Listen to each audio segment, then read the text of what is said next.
Angormus here with a matchup video. In this game I am playing against Illaoi as Nasus, and there's a Kayn in the jungle. So for this game I chose, for my runes, I chose to go Summon Aerie as my main rune, because at this level of play I feel like I need to go Emax Nasus in most games to generate pressure and to have a successful laning phase and deal damage against my opponent, and it's easier to win lane this way.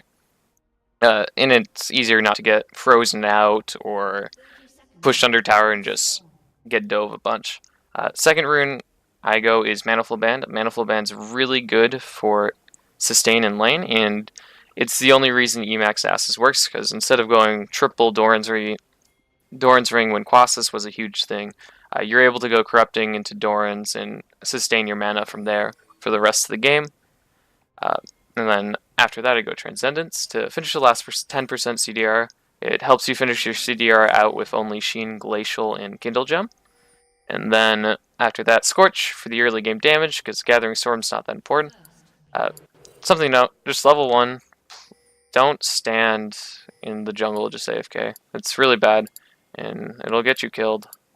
So I end up leashing Jax here, which is fine. The mana flow eats my E, and I have mana flow proc for later in lane, once I've already used mana. Secondary tree, I go Resolve, because Bone Plating is really good for Nasus, and Iron Skin's really good against Illaoi and Kayn, because they have 2 AD threats for me to worry about. So I walk to lane. This is unideal.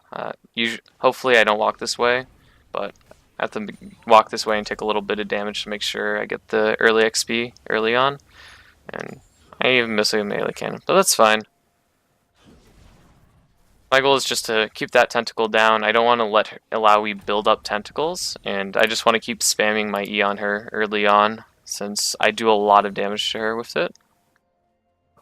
So here, Illaoi's about to hit level 2, so I need to back off.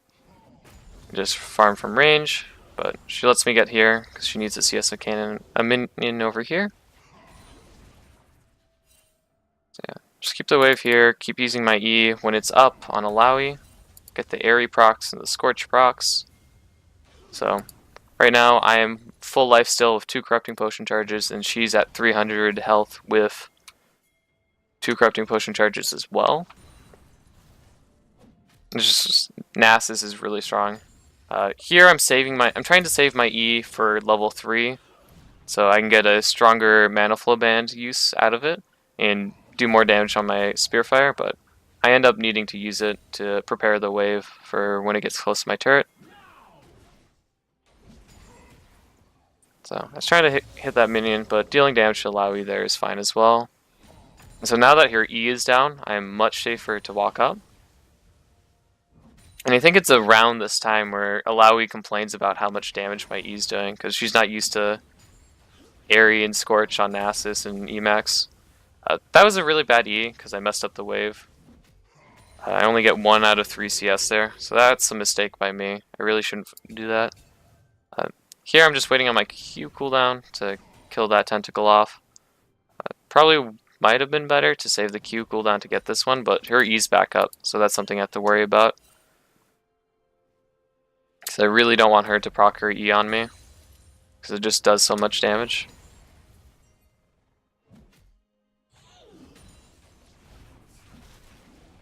Yeah.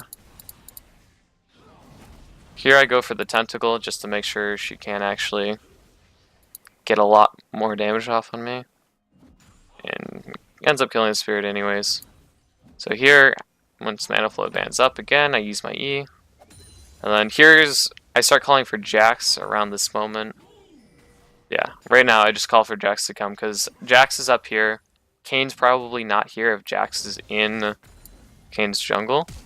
And so here I just flash for the damage, and then Illaoi's able to just be killed after flashing with Jax coming in. If I didn't flash there, Jax probably returns a kill or gets executed, which isn't ideal. And then after I kill the Illaoi, just shove the lane as hard as possible and get a stack off the tentacle before backing. So, add this much gold here. It's really ideal for me to buy some mana, so like, I'm running out of mana right now just from the E spam, so I end up going with Glacial Augment, I believe it is, and Doran's Ring. Because if I just go Bramble Vest, it's really good against Illaoi, but it stops me from just spamming E the entire lane, so I have to go like 3E with that build. And the E spam's working out. It's keeping me about equal in CS, and it let me get a kill on her with Jax. At this point, just warding up for Kayn, because Kayn can come from weird places, so ideally that word's there, but she pink words it anyway, so I can't really do much about it.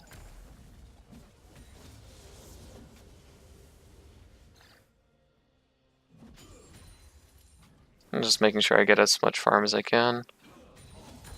Use my E to get the cannon and the 2 casters. One of the really important things about Illaoi is making sure you dodge her E's. Like right there, that E dodge saves me probably like 300 health.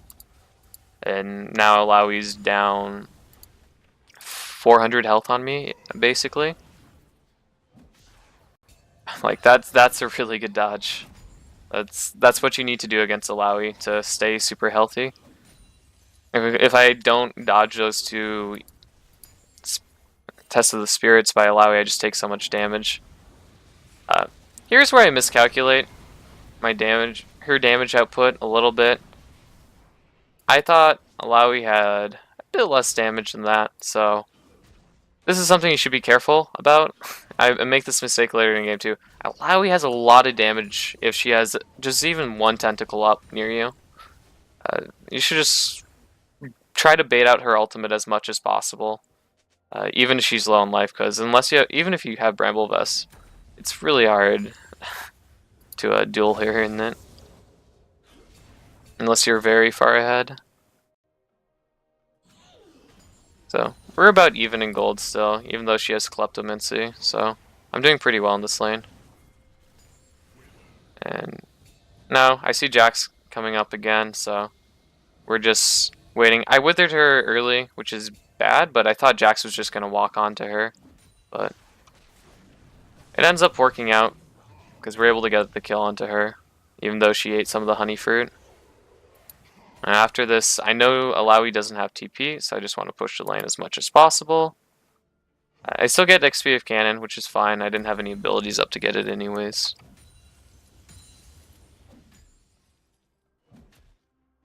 I can see some bad stuff is happening on bot, but I'm not really focusing on this at this point in the game. I'm just focusing on pushing this lane safely. And I was hoping that Kayn was bot side while I was doing this. And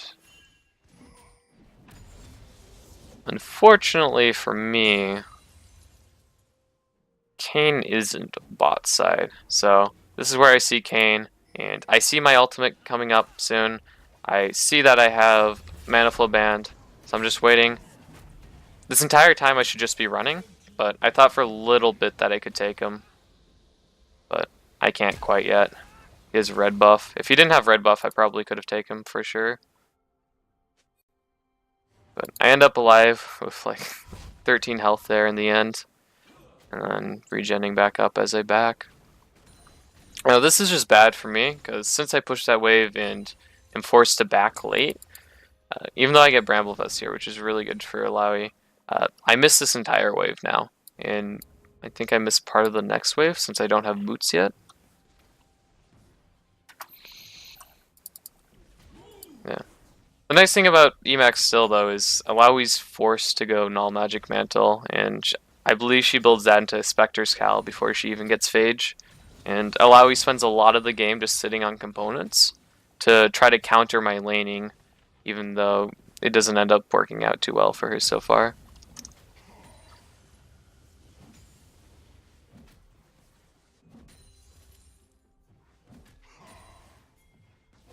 That's something to do with casters. If the tower is autoing one, you can auto the one it hasn't autoed. The tower isn't targeting, and then Q the one that it has targeted. Just to work on your CSing under turret. It's really important to get that down, especially in lower elos where you're gonna be Q-maxing a lot more. I think this is like a diamond, around like diamond 1 to 3 game. And I can't Q-max a lot in here. But the lower you go, the more you can for sure. So yeah, Illai's are ult up again, so I have to be careful around that. And I don't think I do that quite yet in this game. We can speed it. Let's just watch this early on. That's a really good dodge by me. If I don't dodge that, I'm in a bad spot. I guess right now I'm just trying to poke her down, so I'm able to all-in her better, since I do have Bramble Vest. So even if I do all-in her when she's low on life, I have a better shot. But yeah, she gets her spirit off and then ults, and then I have to flash away to live.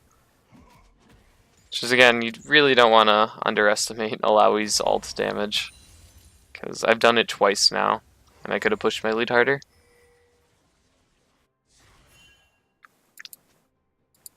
I was able to dodge her E again. She wasn't too good with hitting them after this. Manifold Band's up, so I want to use my E on the wave before I Q a minion.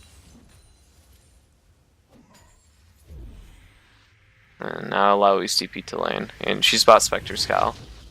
So, an Illaoi Spectre Scowl is not as scary as an Illaoi with Black Cleaver instead of all these component items right now. So, I'm really happy with her build path.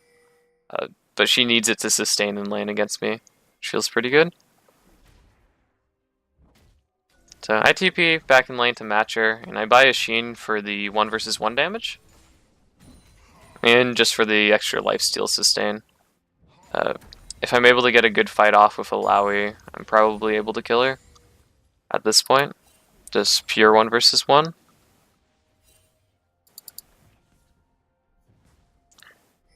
Ultimate wise, my ultimate isn't that much lower cooldown than hers, but there is a small window if I'm giving it an opportunity. Again, with keeping her tentacles down in this area, I don't want her to be able to set up her field post, which is a tentacle here and a tentacle here. That would be really bad for me. Ideally, I only want her to be able to get 1 down. Because otherwise she kills my spirit there, and then I have to run back and deal with the tentacle that spawns.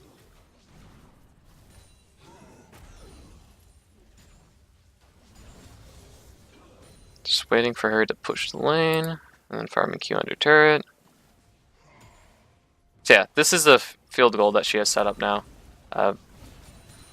If my spirit was here instead, she'd be able to get 2 spirits hitting that. So, luckily for me though, Illaoi flashes to me under tower, and she stopwatches, but I'm still able to kill her. And she overestimated her damage there just based off how low I was and her healing. Just able to continue to push this in, and then since I see Kayn bottom, I am able to push for the next wave. I didn't originally see him down bot, but now it's very safe for me to do this, since no one can come up here and stop me. And you just force another wave to die to the tower for Illaoi. Just waiting for the last stack here before I back. At this point, I have a 500 gold lead over Illaoi, with only a 7 CS lead, which is pretty decent. Usually if you have a gold lead, it's going to be through CS, especially if they have a turret. And we don't have any turrets killed. So here I consider getting Iceborne Gauntlet originally, but I end up selling my Doran's Ring and getting a Kindle Gem to complete the last 10% CDR, because that's the most important CDR gold-wise for efficiency to get.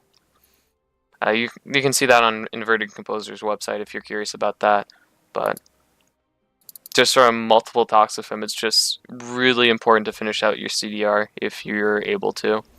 And, you know, Kindle Gem's really good because it's 200 extra health on top of all the armor I have.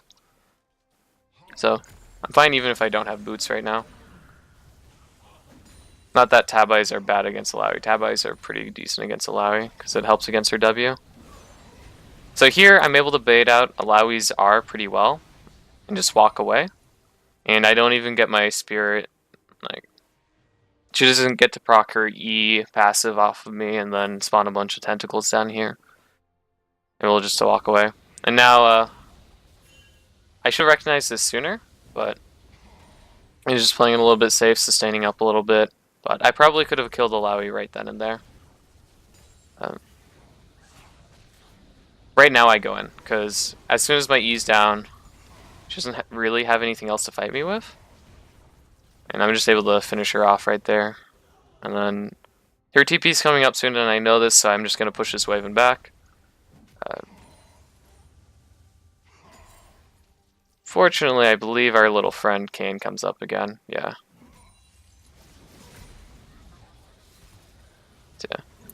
Kane's coming for me. After I've killed Illaoi, I'm walking down to Jax to try to live. Thankfully, even though I die, you do get Kane there. I probably could have flashed it sooner, but that's fine. Just gonna speed this up. I'm dead. So Jax is able to get a push on top tower while I'm dead, which is great. We're able to finish off the tower and get some turret gold on the map. Because at this point, there are 2 turrets. We just evened the turret score in 1 move, which is really good for us. And here's something a lot of people don't see for a lot of reasons. I don't know why, but they just don't expect the jungler to sit there for 10 seconds. Illaoi doesn't check the bush, and I'm able to just walk up to Illaoi, ignore the fact that she has her spirit up, that Jax and I are both there, because she doesn't have items yet, and just dump on her. She also didn't have any tentacles set up previously, so it's even better, because she's missing out on a tentacle there. Like, if she had Black Cleaver there, that would be a lot scarier. Or if she even just had Death Stance, just because it would take a lot more to kill her. So, let's go back and see. So I'm watching, after this, I'm watching bot lane a little bit more, because I have TP up. And Illaoi's dead on the map, so she can't do anything. So, I see this happening. I'm like, okay, do I need a TP? Ahri starts TPing, so I start TPing as well, just to commit with her. And then I help us get the kill onto Zoe, and then I finish up Kane. And at this point, I'm walking mid, just in case Ahri doesn't, to push this in, just so minions don't go to waste. But as soon as I see Ahri walking mid, I know she's behind, and I want to give her the farm if possible. Because it's better for her to catch up than for me to get a little bit more of a lead, in my eyes. And then this is also really good. Just an extension of what happened down. But unfortunately Morgana doesn't end up dying though. But at this point I should just be backing. I'm wasting a lot of time by walking back and forth here. I'm not going to be able to catch Morgana, obviously. Can't farm mid here. So I don't really know what I'm doing. So I just call for Ahri to go top. And I'm trying to finish up enough gold to get Spectre's Scowl. But I could just back here and get enough gold for it in Fountain while I'm backing. So I started to buy Spectre's Scowl because both Morgana and Zoe do a lot of magic damage. And it builds the Spirit Visage, which is insane for Nasus. But I also just need some MR in general, especially against a Zoe who's 9-2 currently. Otherwise, she'll just like her sleeping 1 Q combo will eat a huge chunk of my health. Because otherwise, I'd have no magic resist at all.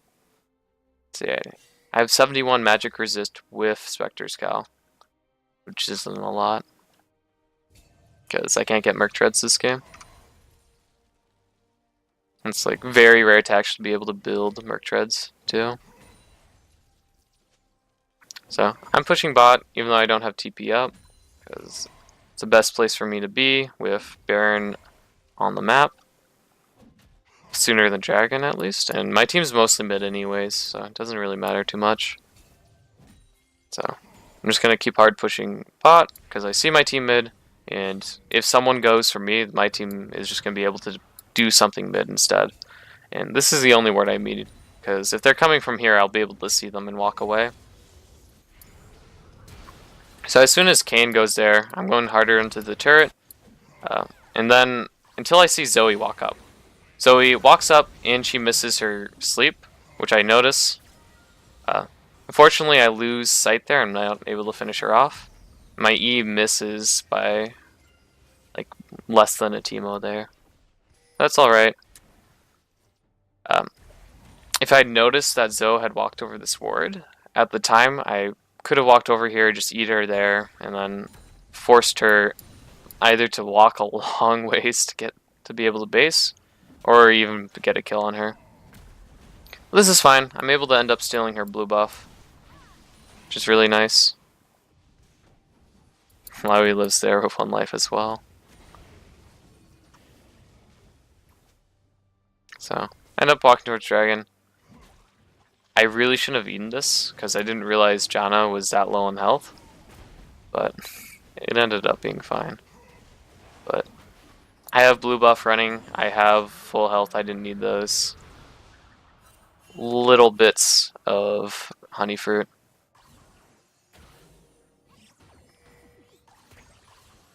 So Zoe, I just wither her here. I'm waiting to walk around. I could have just walked around this way to get closer, but it's fine. We're able to finish off Zoe before she's able to kill Jhin, thankfully. And then we just continue pushing down mid.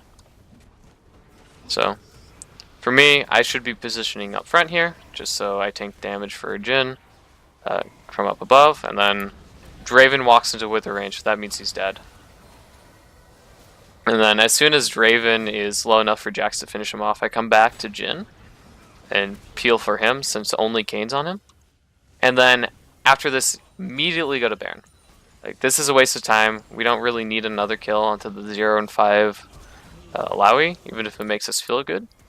Like, we should just be starting this right away. And that's where they surrender. So, didn't matter anymore. So, I'll bring you guys to the post-game stats. So, just to see why Area and Scorch is so good. From Area alone, I did 1,000 damage. And that's a lot of damage. Most of it's early game. And same for Scorch. 600 damage. It's about 1,600 damage overall between these two. And that's just so much damage for the early game. And gives you a huge lead early on, especially with Corrupting. And with Manifold Band and Doran's Ring and Corrupting, you just sustain so much mana. It's really hard for people to push you out, and they end up getting pushed out instead. And then you can see some other stats. I did overcap on CDR in the very end because I had blue buff up still. But usually I don't overcap on CDR too hard. But it's completely fine too. The stats from, like, the unique passives from items are way more important. Like, if they had a Rumble top and I had this build, building Surfacage and Adapt is fine. Even if you overcap on CDR there. And then you can just see, like, how much magic damage I do. I'm dealing more magic damage in my games than I am physical damage, because so much of my game is just spent pushing lane and just pressing my E on the other laner. So, if someone builds armor against you on Nasus with this Emax setup, they're just putting themselves in a hole with how much they're dealing. How much damage they're mitigating, because the Spectre Scout did end up helping Illaoi a lot. She mitigated a decent chunk of damage for no tank items. So that's about it. If you have any questions, post your comments down below. I'll be sure to answer them as soon as I can. And be sure to like and subscribe if you like my content. I stream on Twitch. I try to stream as much as I can and stick to my schedule. Barring travel, I'll try to be a lot more consistent from now on. And thanks, guys. See you next time.